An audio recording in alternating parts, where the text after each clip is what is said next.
Welcome to Linchpin Conversations number 195. I'm your host, Pat Sherwood. I'm also the owner of CrossFit Linchpin. Today's episode is from an Ask Me Anything that we did on August 19th, 2021. We do those every Thursday in the CrossFit Linchpin private track Facebook group. Members submit questions, other members upvote them, and the most popular ones get answered live each week. On this particular episode, we covered what were the mysterious post-it notes on the wall in my office. I explain what that's all about. Does athlete participation influence linchpin programming? What are some of my quick and easy meals that I go to often? Does my wife plan on competing again post-pregnancy? And is it okay not to work out while on vacation? I encourage everybody, go to CrossFitLinchpin.com, check out our FAQ page, lots of good info there. You can also access all the previous podcast episodes on our website. They're on iTunes and Spotify, and you can get them on the CrossFit Linchpin YouTube channel. While you're at CrossFitLinchpin.com, click on the tab marked Private Track because it's awesome. We give you warm-ups, workouts, scaling options, dumbbell workouts, at-home no equipment needed workouts, goal times to shoot for. There's instructional and demo videos, accessory work, all kinds of stuff. You get access to the more than 15 Beyond the Whiteboard specialty programs that are designed to help you improve certain areas like your squat, clean and jerk, snatch, deadlift, or help you get your first pull-up, muscle-up, handstand walk, or something else. And all of this is delivered to you effortlessly through the Beyond the Whiteboard app on your phone, or you can access it on your computer. The Linchpin Private Track is designed for real people with busy lives who want to be done working out in an hour or less. I've got a busy kid. I do have a busy kid, but I've got a busy life, 3 kids, and 2 dogs, and time is precious. So our goal is to program the most fun and effective workouts that you can do that will get you extremely fit without leaving you feeling beat up. We want you to feel good. Your knees, your back, and your shoulders will thank you. And just because you're working out at home, does not mean that you're alone.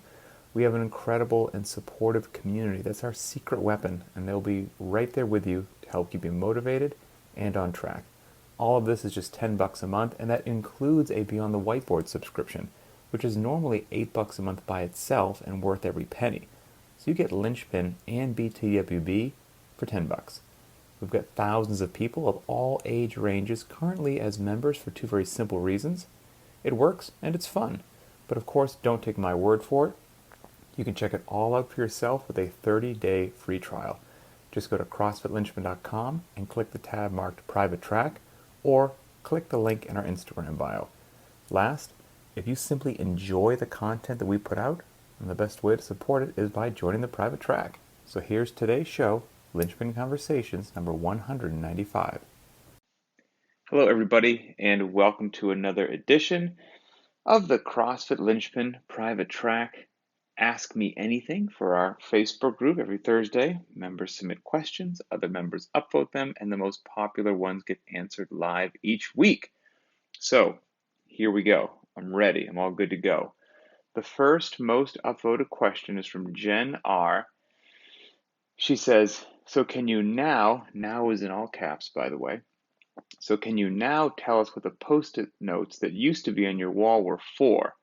Was it the Cascade programming, Cascade Classic programming, we need answers, etc.? So all those, I don't have them anymore. I took them down, mostly, even though they were nice for organizational purposes. My wife thought they looked very ugly on the wall. So, got to keep the household happy. They were me organizing in my head and visually different topics and chapters and subsections for like a programming document I've been working on for a really long time, because it takes a really long time to do it right. I don't know if I want to call it a how-to program, because there's not just one way, but just my thoughts, my 2 cents, my lessons learned after doing it for so long. So if we do have programmers out there, younger programmers looking to, get into it and take it really seriously and do it well, that they don't have to go through the same stumbling blocks that I did. Now, you still have to go through your stumbling blocks. There's no way to avoid, you know, learning and making it like that's just going to happen. But there are just some things that I wish I had known to get on track a little bit sooner. And I don't know when I will release that document. I don't want to do it until it's, in my mind, as close to perfect as possible, but it may never be perfect. And so then I may never release it. So I'm trying to juggle all of that of, get it to where I'm happy with it, maybe put it out there. And then if I see something that, I wish I had done a little bit different or polished a bit more, then I could, polish it or make it version 2 or version 3 or update whatever it happens to be and all that stuff. So not a book, but just a programming document, guide, if you will. So that's what they were, Jen. I was trying to just make sure that the flow made sense and all that good stuff. And when you see it visually, I could see, was I leaving anything out or, blah, blah, blah. So that's all it was. Okay. The next most upvoted was from Michelle M. Michelle, where is your comment? Where are you? Here we go. Okay. All right. So basically, the comment is from Michelle's husband. Michelle's relating it for him. So Michelle and her husband are both Linchpin members, but Michelle is on the Facebook page and her husband is not. So his question is basically, do I program certain things or not program certain things, aka modify the programming based upon what you could say it would do to attendance? And so what we mean by that is, most people aren't really happy when Run a 5K gets programmed. Most people are really happy when DT gets programmed. And so if you want a lot of participation in what you're doing, whether it's people showing up to your class, likes on Instagram, well, you're going to get a lot more people in your class and a lot more likes on Instagram posting DT than posting Run a boring 5K. And so does that affect how I program? Things that are popular or not, things that will get more or less participation or not, things that will be better received or not. Does that affect the workouts that I write? Because her husband says he's aware of other coaches that have answered this question that yes, it absolutely does drive what they do. I will make it very simple. My answer is a firm and unwavering no. None of that affects what I program in any way, shape, or form. Quite frankly, and not to be callous and not to be not empathetic to other human beings, because hopefully I've demonstrated that I actually care greatly and I am empathetic, but I don't care if nobody wants to run a 5K. Doesn't bother me in the least. I'm going to program what I know works and what we have to do. And then the onus is on the individual to execute or not. But then that's their call, not mine. One of the phrases and sayings that we have at Linchpin that is not just an empty catchphrase is that we do what is effective, not what's popular. And that is the 100% God's honest truth. We do what is necessary. And to do anything else personally with regards to programming, I would consider that I was doing everybody a disservice and I would not sleep well at night. That makes me, I can't even wrap my head around doing something like that. I can't even imagine being like, well, look, got this really effective workout. It's really what people need to do. It's a definite hole in their game, but geez, it's just not going to be super popular. So, let's just not do it. I can't even wrap my head around that decision, quite frankly. So, no, we don't do that at all. We do, just look through Linchpin, just take a scroll through what we program, and you will see that we program, just like I said, what's effective. We care very little about what's popular. If you can hear a baby screaming in the background, that's my daughter. She has colic. She's 7 weeks old. she's potentially possessed by the devil. When she no longer has colic, she will most likely be a more enjoyable human being and a quieter human being. But right now, we're in the trenches. We are in the trenches. So when you hear that little wailing in the background, that's my wife right now, God bless her, dealing with some sort of chaos from a little human being that's just as angry as a hornet. Gets up in the morning, angry as a hornet. Goes to bed at night, angry as a hornet. One day it shall pass, but not right now. Okay, back to Michelle's question. I mean, we're talking people don't generally like to do sprinting. You want to post a day that people aren't going to want to do? Do 10 by 100 meter repeats, 8 by 200 meter, 6 by 400 meter, 3 by 800 meter, death by 10-meter shuttle sprints, death by calories in the assault bike, run, row, or bike for 30 minutes. We program that stuff all the time. Dumbbell thrusters generally aren't warmly received by the public, but I'm here to tell you, they make people into beasts. What else do we have? Strict gymnastics work, also not popular, very effective. We like the strict stuff as well as kipping. Work your L-sit. If there's a set of parallettes in the gym, to work your L-sit, there's never a line at the parallettes. You can always hop on there and work your L-sit because nobody wants to do it, and everybody should. We program that stuff. So, period, end of story. No, we do what works. And in my mind, it's kind of what sets us apart from a lot of other things out there. And that was one of the big things when I created Linchpin. That was one of the driving forces and mission statements was I wanted to do what I thought was like, let's do it right. And whoever decides to come along, they'll come along. And those who don't and just want to cherry pick workouts or whatnot, well, that's on them. That's not on me. But if we're going to program what works, and then people decide to blow off the things that aren't necessarily popular, so to speak, well, they can only be upset with themselves when their fitness isn't at the level that they want it to be. It's on their shoulders. So, yeah, I would say that's kind of that. And what I find interesting about this is because it does happen, right? With some programming out there. Boggles my mind, but it does happen. It doesn't pass the sniff test in anything else in life, and it shouldn't in fitness either. I mean, if you really want to be fit, you've got to do the stuff that works. Period, end of story. If you want to be the best, I mean, imagine a top performer in sport or industry or anything really, just somebody who wants to be a top performer, wants to push it forward. And they're saying, yeah, I really want to be the best in my sport, in my industry, in my whatever it happens to be, but I don't really want to do what's required. I don't really want to do the grindy, not sexy grunt work that moves the needle. I just kind of want to do the fun stuff. What, will I be really successful? Everybody would immediately be like, no, you crazy? Like you've got to do that other stuff. You've got to put in the work, even if some of it's not fun. If you really want to achieve these goals that you're setting for yourself, it just doesn't make any sense. So athletes in the old CrossFit gym are no different, right? I get it.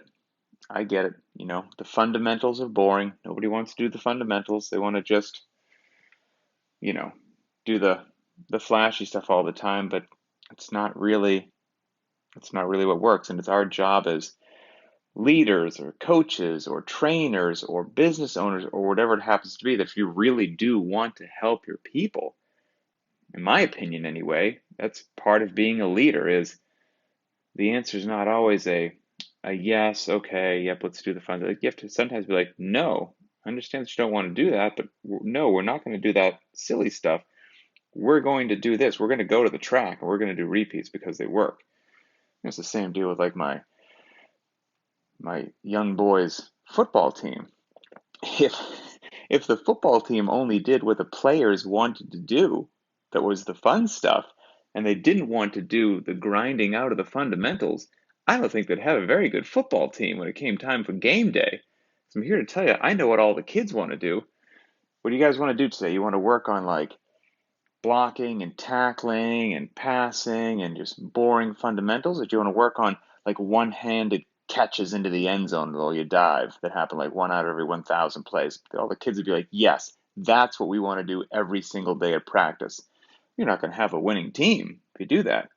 You've got to do the other stuff. You've got to do what's effective, not necessarily what's popular. So it's probably a much longer answer to that than was needed, but I thought it was an excellent question. So Michelle, that's it. I mean, we could go down another. I mean, take diet as well, right?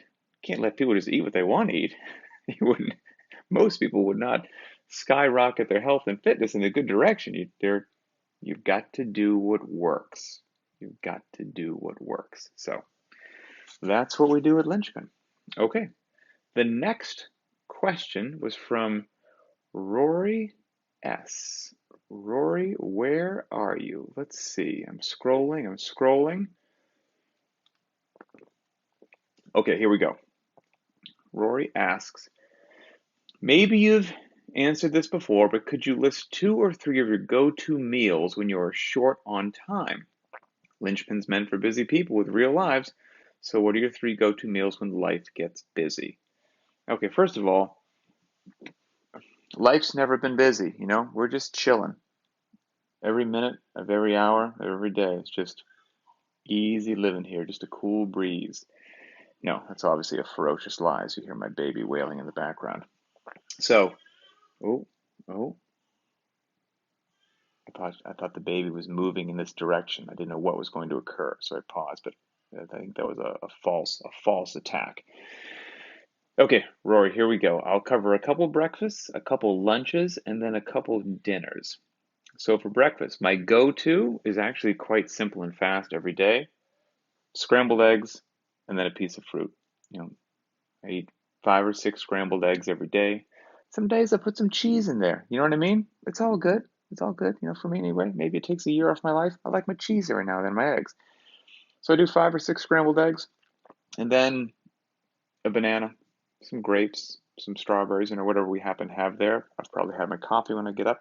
So I just drink water with the breakfast, and it doesn't take much time at all to scramble those eggs. The banana's just, boom, instantly done. Now let's be real for a second. You're out and about. You're going to get breakfast on the go in your car somewhere. At least here in the United States, I can't speak for other countries. Maybe I could make a better choice, but hey, we're being real with each other. We're all friends here. We're being real. I'll swing through the Starbucks drive-thru, and they make those little egg bites. 1 order of egg bites gets you 2 egg bites. So I'll usually get 2 orders of egg bites. They've got some that are egg whites, some that have some chopped up vegetables in them, some have chopped up bacon in them. Those are obviously the most delicious. And I'll get a couple orders of egg bites. And if they happen to have an apple or a banana or something like that, grab that. Good to go. So that's a quick, easy, fast breakfast on the go. For lunches, and again, speaking here in the United States, we've got a big wholesale place called Costco. And there's a Costco near us, so we stock up with some food from Costco. And one of the things they have at Costco, which is great, I'm sure you can get in other places, these already cooked, basically chicken skewers. And so I'll have chicken skewers just in the fridge, ready to grab, instant, done, fast, easy, healthy. And we've got some mayonnaise. I'm trying to remember who makes it right now, but it's avocado mayonnaise. It's just avocados, so it's good to go. And I'll put a little avocado mayonnaise on those chicken skewers. It takes 2 seconds, fast, done, easy. We usually have meat or something for dinner, and we usually make more than we need, so we have leftovers. So there's usually some chicken or steak or burgers or whatever in the fridge as leftovers, and so I can also just grab the appropriate amount of that leftover meat, and I'll have that with my lunch, and then again some fruits or vegetables or something on the side, water with that, little bubbly water or something, and good to go. That's pretty quick. Again, if I'm traveling, it might not be ideal, but it's real. Swing into a grocery store, and from the grocery store I can walk up to the deli, get some chicken salad. Now I know the chicken salad that they make at the grocery store isn't going to have that wonderful avocado mayonnaise that I just said I use at home. They're going to have some sort of, death mayonnaise with probably trans fat in it or some sort of nuclear waste product. I get that. I don't eat it regularly, but every now and then when I'm in a pinch, it's probably better for me getting that than go and getting like a foot-long sub somewhere. So I would get chicken salad from the deli, walk over to the fruit section, get some blueberries or something or grapes to sprinkle in there. Awesome, done. Get a water on the way out, solid. From the deli, I could also just get a half pound or something of some sort of sliced up, all natural, organic, deli turkey or something like that. Walk out with that, with some fruit, etc., and be good to go. Grab an avocado, slice up the avocado, eat the deli turkey and avocado, have some fruit with it. You're rocking. Doesn't take long. It's fast. And then if we're talking about dinners, like I said, we usually grill some sort of a meat or fish, and then there'll be leftovers that we eat, the following day or two for lunch. We can grill a bunch of vegetables. We grill a lot. And sweet potatoes as well are just super easy as well. Sauteed broccoli and just good to go. Fast, quick, and easy like that. And lastly, I would say, especially if you're maybe traveling and you actually are just surrounded by nothing but terrible decisions and it's just for one meal, you can always just fast. You can actually just skip a meal and fast. So Kelly, I see your comment there.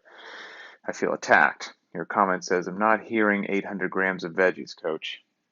That, if my wife was in the room right now, that would be her largest critique as well, is I eat very little bread, but I eat a tremendous amount of fruit just because it's so fast, quick, and easy, and I eat some vegetables. But one of the best things I could probably do to my diet personally is to eat more vegetables. Great on the fruit, great on eating little processed crap like bread, but I really could use some more veggies in my life. But I do eat bread every now and then. Like I said, who's kidding who? Let's not lie to each other.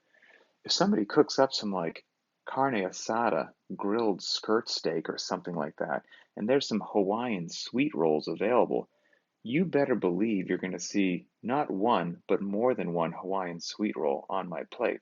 I'm only human, right? I mean, what am I supposed to do? So, okay, let's see. Ooh, okay, good. Final two questions here.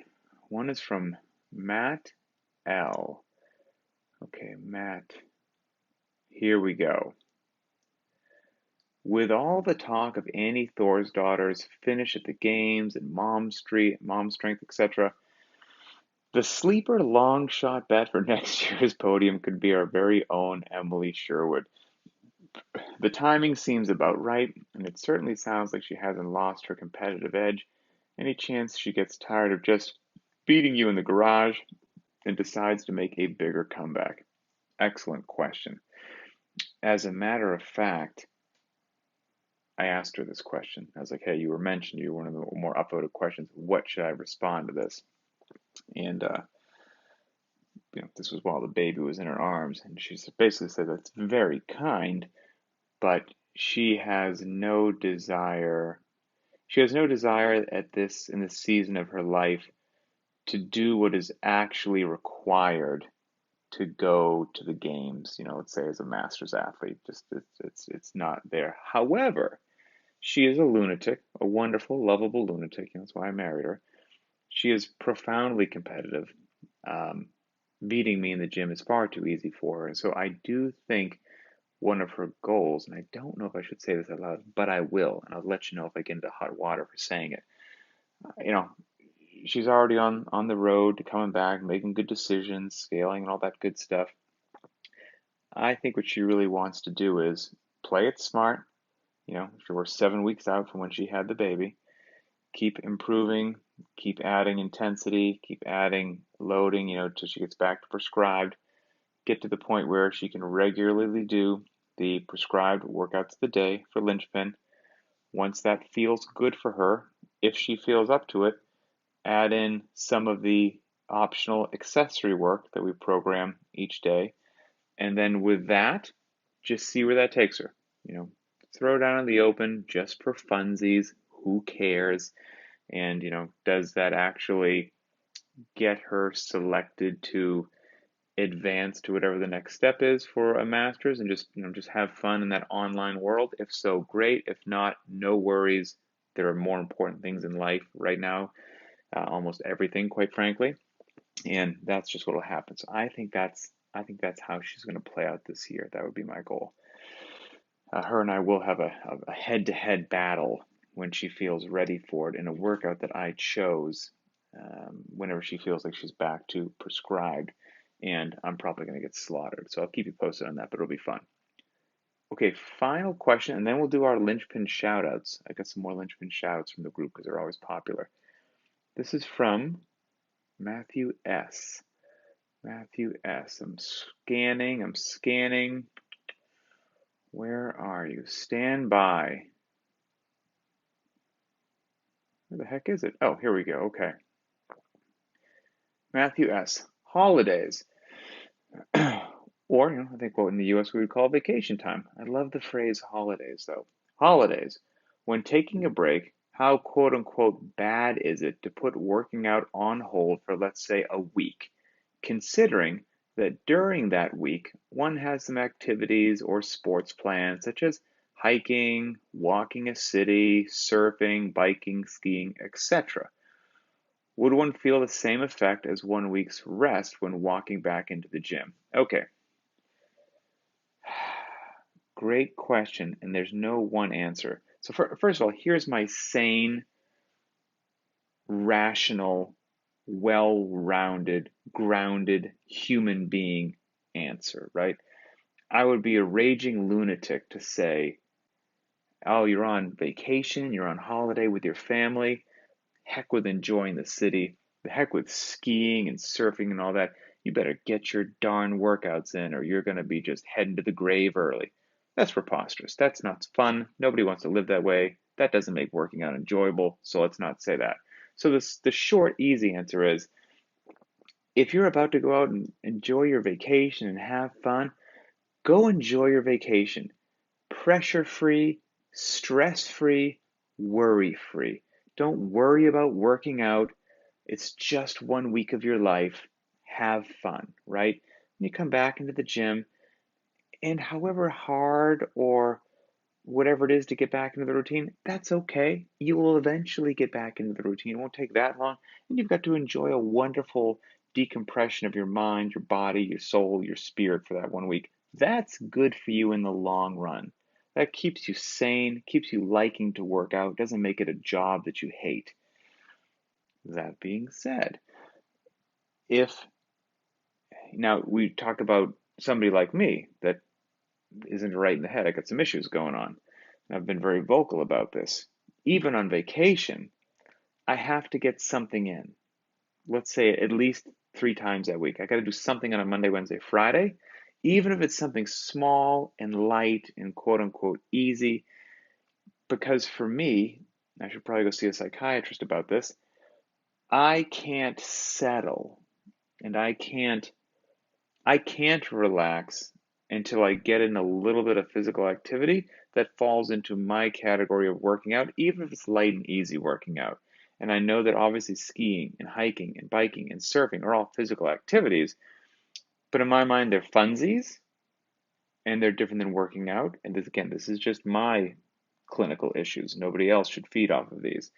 And so for me, like for example, my family went to Disney before the pandemic, so whatever that was, like 17 years ago. And when we were at Disney, we were going to go out walking for 10 12 hours. A lot of that I was going to wind up probably carrying our younger son, so I was going to do like a 40-pound carry for 10 hours. So there's plenty of physical activity that was going to go on, but in my mind I had to do something. So about 15 minutes before the family left the hotel room, I just did 50 burpees. That's it. Nothing crazy. 50 burpees. It took whatever it took, between 3 and 4 minutes. Done. No warm up, no cool down, no nothing. I think I did that same thing on Monday, Wednesday, and Friday. Again, everything taking less than 5 minutes. Just knowing that I did that took no time, but it just makes me now feel like, okay, I got something in. Let's go enjoy the day. Sometimes I wish I wasn't wired like that, but I am wired like that. And so I think it just depends upon where you fall in that spectrum of crazy behavior. But my answer to normal people is enjoy your vacation and don't feel any pressure to do something unless you actually want to. So that's that. Okay, let's end with 3 of the shout outs from the Linchpin private tracks. They're just cool things that I screenshot that catch my attention in the Facebook group. And then we share. So this one was from Catherine L. This was a while ago. And it was a workout we had. It was half Murph, is actually what was posted. And I entitled this one Scaling and Listening to Your Body. And she says, moderate intensity today. The runs were a 1K because that's the loop that I have around the block. The body weight movements I partitioned into 5 sets of 10, 30, 10, 20, and 30. Did the push-ups on my knees because that's what felt good. Did reverse lunges instead of air squats because it treated her right knee better. And just a great start to the week. So I love that. Scaled, modified the workout in a way that made sense. Fitness was achieved. No need to stress about it. That's a home run. Next thing, from a well-known person in the private group, Rick H. He's got a cool photo of his son on a bike on this one. This was again from a while ago. Rick says, haven't worked out in a week. My back was giving me some fits. Listen to your body, everybody. And life was giving me fits. Those are self-inflicted. Just basically an awful week all around. Hey, that's real life, right? It's not all sunshine and rainbows. I decided my back felt loose enough today to do the no equipment option. I was ready to shut it down if anything didn't feel okay, but I just moved nice, slow, and controlled. Then ended with a 2-mile that was more of a jog than a run. Had a pace bike with his son on the bike to push me a bit. Took time to cool down and stretch. It was some semblance of fitness, just trying to get back on track. What I love about that is, again, we're big fans of real life here at Linchpin, and scaling is cool. And if you have to modify the workout in some way, shape, or form due to how your body feels, stress at work, didn't sleep well, duties with the kids, whatever it happens to be, whatever responsibilities you have in your life, you're good to go. You're always authorized to do that. And in the long run, you're going to win. Okay, this final one is cool. I wish you could see the photo that I'm seeing. So this is from Lita P. And Lita posts a photo with her uncle, an older gentleman. And there's a photo of him. He looks fantastic. He's 88 years old. So she says, I haven't worked out since Monday because after months of planning, I finally convinced my 88-year-old uncle to take a trip to the beach with me. On top of being mostly home during this pandemic, he lost his brother and his nephew. He's been telling me stories of when he was a kid living down by the shore, so I planned a special trip. His mobility is poor, so I borrowed a wheelchair to get him around. I also rented a tandem bike so we could ride on the boardwalk. He says he feels incredible being back at the beach. I learned yesterday that he hasn't been to the beach since 1969. He couldn't get over how much it has changed. Anyway, thanks, Linchpin, for getting me to a point where I can bike 10 miles with me doing all of the cycling and be able to push a 175-pound man around in a wheelchair. Fitness was most definitely achieved, and so grateful for a body that makes all of this functional movement happen. How cool is that? I mean, if that's not what it's all about, I don't know what is. So that's it. Of course, it's a rest day for almost everybody. I encourage you to take it. The Deads and Dubs competition, the challenge from BTWB is happening effective tomorrow, so enjoy that. And I will see you on the interwebs.